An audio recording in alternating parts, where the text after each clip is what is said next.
Assalamualaikum warahmatullahi wabarakatuh. Selamat pagi anak-anak. Bagaimana kabar kalian semua hari ini? Semoga kalian semua dalam keadaan sehat, nggih. Di sini Ustazah akan memberikan materi di tema 5 tentang ekosistem, subtema 3 pembelajaran 1 dan 2. Untuk materi yang akan kita bahas yaitu mengenai tentang rantai makanan dan teks non-fiksi. Yuk kita bahas bersama. Anak-anak, coba kalian perhatikan. Ini adalah ekosistem sawah ya. Di dalamnya terdapat rantai makanan. Nah, anak-anak, rantai makanan itu apa ya? Yuk kita bahas. Nah, anak-anak, kalian tadi di awal sudah melihat ekosistem ya. Namanya ekosistem sawah. Nah, di dalamnya terdapat rantai makanan loh.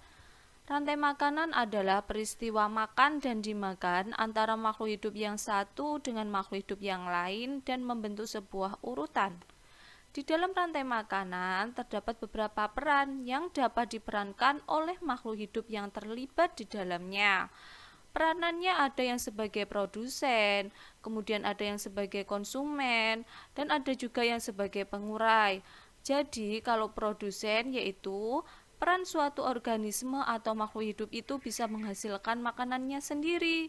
Contohnya, produsen adalah tumbuhan. Kenapa tumbuhan disebut sebagai produsen?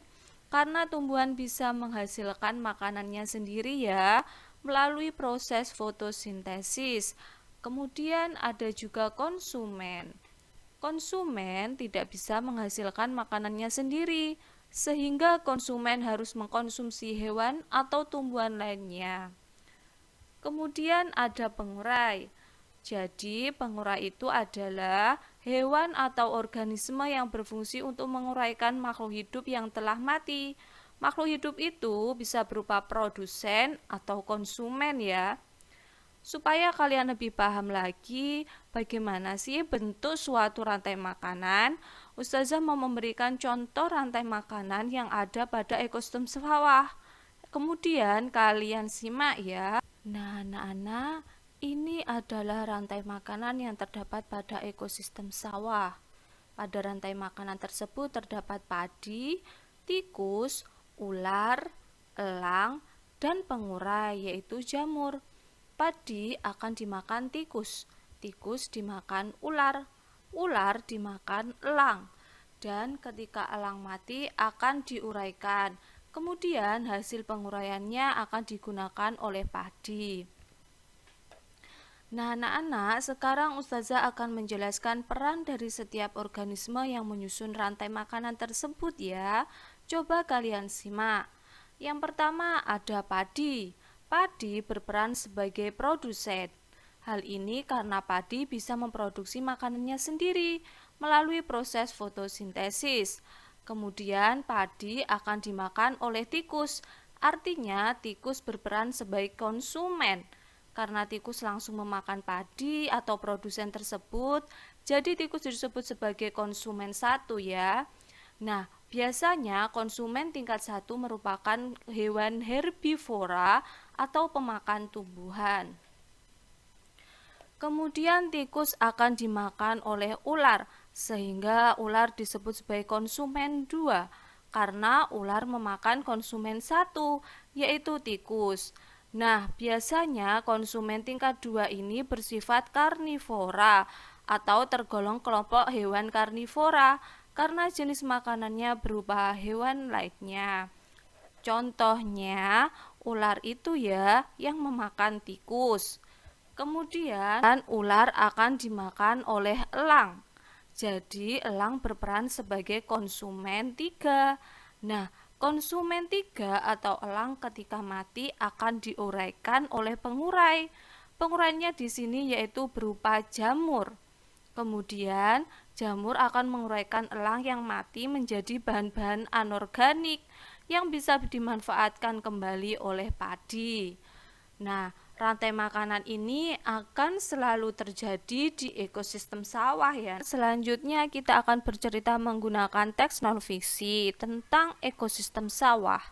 Di dalamnya menceritakan tentang rantai makanan. Anak-anak, coba kalian perhatikan gambar yang ada di hadapan kalian. Gambar tersebut menyebutkan rantai makanan pada ekosistem sawah. Coba kalian amati, dari gambar tersebut, siapa yang bertindak sebagai produsen? Ya benar, padi bertindak sebagai produsen pada rantai makanan tersebut. Kemudian belalang. Kira-kira belalang ini berperan sebagai apa ya?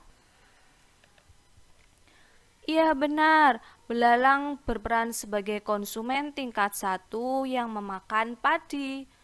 Lalu di situ ada katak. Katak berperan sebagai konsumen tingkat 2 karena katak memakan belalang. Lalu ada apa lagi ya?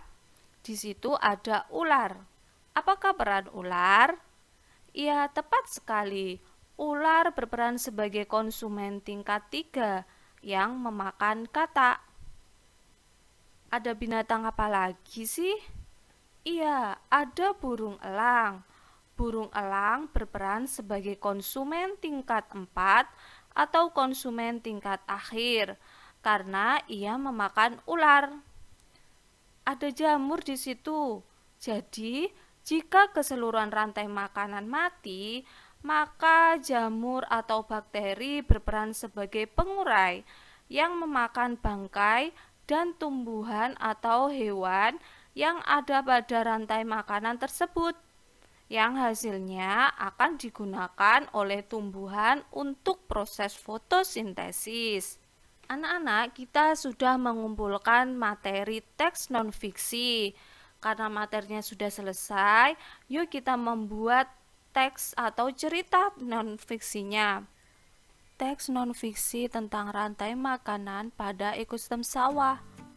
Sawah merupakan ekosistem yang menjadi habitat berbagai hewan seperti ikan, serangga air, belalang, katak, ular, dan hewan-hewan yang lainnya.